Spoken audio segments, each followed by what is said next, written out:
Bħalissa fuq l-istazzjonijiet Maltin fosthom għannet tixxandar direttament il-maratona 10 snin ta' tama, inizjattiva ta' ġbir ta' fondi bris il-Hope Exchange Medical Center li joffri kura u servizzi mediċi essenzjali lil pazjenti fil-Ghana.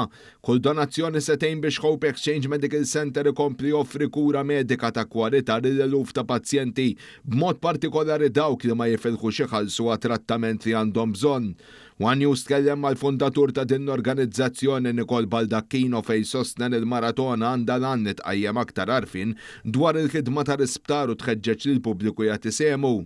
Din il-maratona għandha żewġ skopijiet, mhux biss biex niġbru l-flus dak importanti ħafna, imma wkoll biex min qed isegwi ikun jista' jara il-fondi li jinġabru matul is-sena x'qed isir minnhom. Għalhekk għandna ħafna stejjer ta' nies illi kieku ma jkunux id-donazzjonijiet tagħna mhux biss fil-maratona, imma matul is-sena kollha.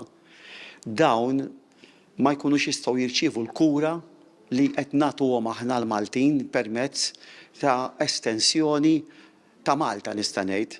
Meta tmur hemmhekk tara l-bnadar ta' Malta, tara kollox Malti u tgħid hawnhekk badna biċċa minn Malta. U ħadnija fejn hemm l-aktar bżonn f'wieħed mill-aktar bżonn postijiet li hemm bżonnijiet fid-dinja.